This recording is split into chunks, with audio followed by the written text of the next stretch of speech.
So this week I decided to try reviewing something I could take with me to work and play on my lunch break, while also getting to spend time with the new PSP Go that I recently bought and loaded up with emulators. Now before any of y'all ignoramuses out there start preparing to come at me, I'm not causing any losses to any game companies or developers for anything 6th gen or earlier, and if you disagree with me, I encourage you to come to my house and eat this ass like Bob Levy, son, because you ain't nothing but a bitch to me. Unless, of course, you're a woman, in which case please ignore all previous statements and please refrain from filing a sexual harassment lawsuit. Also, I would suggest you take some time to educate yourself on the topic of retro emulation and its lack of effects on gaming companies in the modern day. Getting back to it, the game at the top of my list to play was Metroid Fusion. Metroid Fusion was a big part of my childhood as I owned it alongside Metroid Zero Mission for my Game Boy Advance. I played the absolute shit out of it until I eventually got myself a DS and got into Metroid Prime Hunters, which I still maintain is a good game, but it's also been years, so maybe it's just nostalgia.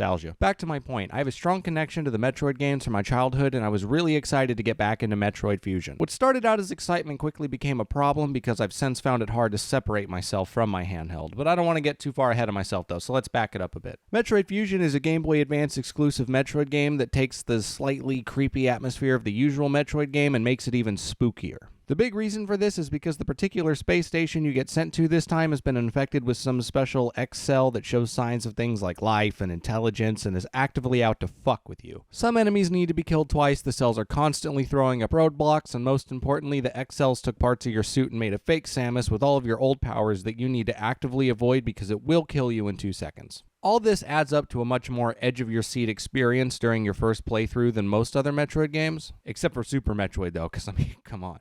The masterpiece. The rest of the average Metroid experience is kept intact, however. You'll have to move between all areas of the map and open them up gradually, then go back to older areas and access new places with power-ups you find elsewhere. This time, instead of needing special weapons to open special doors, however, this game goes for like a much more realistic approach by making certain doors of different colors under certain different security clearances, so you'll have to go through specific areas and unlock higher level security. There are certain spots in the wall and stuff that need special weapons for you to get through them, which still makes no sense, but who cares, it's a Metroid game and it's awesome. There's the usual environment, normal space station hallways with a vegetation area, a water area, a lava area, an Arctic area, an area that's in the dark, stuff like that. This game is a little less interconnecting than other Metroid games when it comes to the level design. Each individual area has an elevator that takes you between it and the main deck, but you don't really go between areas without going back to the main deck first, up until like the last half an hour of the game. I'm assuming this is because of the limitations of the Game Boy Advance, but I don't know if I necessarily trust that assumption. I've seen the Game Boy Advance do some pretty spectacular things with the hardware. This game does look amazing for a GBA game though, so maybe the memory was purposefully allocated elsewhere, or maybe this was an intentional thing to increase the claustrophobic feel the game is going for with knowing that there's only one way in or out of any given area, but who's to say? Maybe Googling it would help, but that would involve me having to reach for my mouse and read stuff, and my brain is small and I'm already fried out from work today.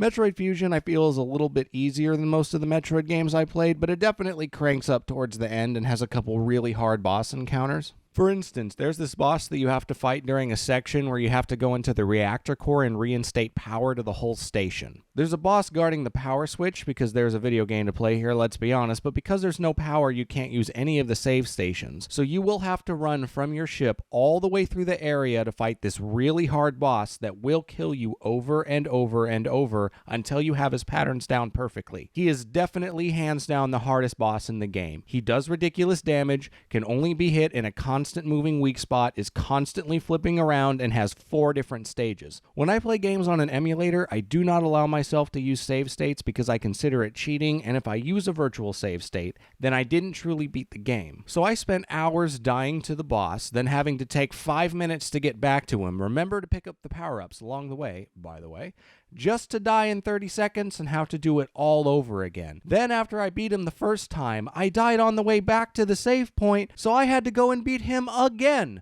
Regardless of how hard it was though, I did never use a virtual save state, so everyone applaud for me or I'm gonna fucking kill myself. Speaking of bosses, once you hit the second half of the game, you seem to fight a boss about every 10 to 15 minutes. I'm not exaggerating for simplification reasons either, I'm serious about that time limit. You'll go through a short stint of a couple of the earlier areas where they have specific tunnels connecting them and bosses are coming at you left and right. After that one I just got done ranting about though, every boss just feels to sort of extend the ending of the game because none of them are that hard, even the final boss. I was able to get through 3 of them over 2 15-minute breaks at work on top of the time it took me to travel between them, and that's how frequent and insubstantial they feel. They are a lot of fun to figure out and beat, but after the big challenge right before the final quarter of the game, it's basically smooth sailing until the final boss, which isn't really that hard actually, now that I think about it. There's also some intrigue going on here story-wise. It's made apparent early on that there's more going on here that Samus doesn't know, and, well, gang, it looks like we have a mystery on our hands. The mystery is all but left by the wayside for a majority of the game. It's mentioned early on and then re-brought up when the big reveal happens towards the very, very end. I feel like I should complain about how there should be some kind of rule of threes deal going on here, but the game is short enough that you won't forget the intrigue, so it kind of cancels out. Which brings me to my next point, which is also the biggest surprise I had when revisiting Fusion. For a Metroid game, Fusion is surprisingly short. My total playthrough came in about 4 hours, and for any other Metroid game beyond the 2 for the NES, like, that's amazingly short. This combined with the odd choice to make the early game about opening the areas and the late game about powering through bosses one by one sort of gives me a mixed feeling here. Like I said, I'm sure that this is due to some sort of limitation to the Game Boy Advance, but I feel like things could definitely have been a little bit more spaced out. It's like one of those Zen gardens that psychiatrists leave in their office, except towards the corner there's this huge lump because some crazy asshole who had the appointment before you never learned how to landscape properly. All in all, going back to Metroid Fusion, I still had a great time. I enjoyed a small, bite-sized, emulated snack, and I got a little refresher that I needed. But if you've played Super Metroid and or only have the option to emulate one of them, I would suggest that one first.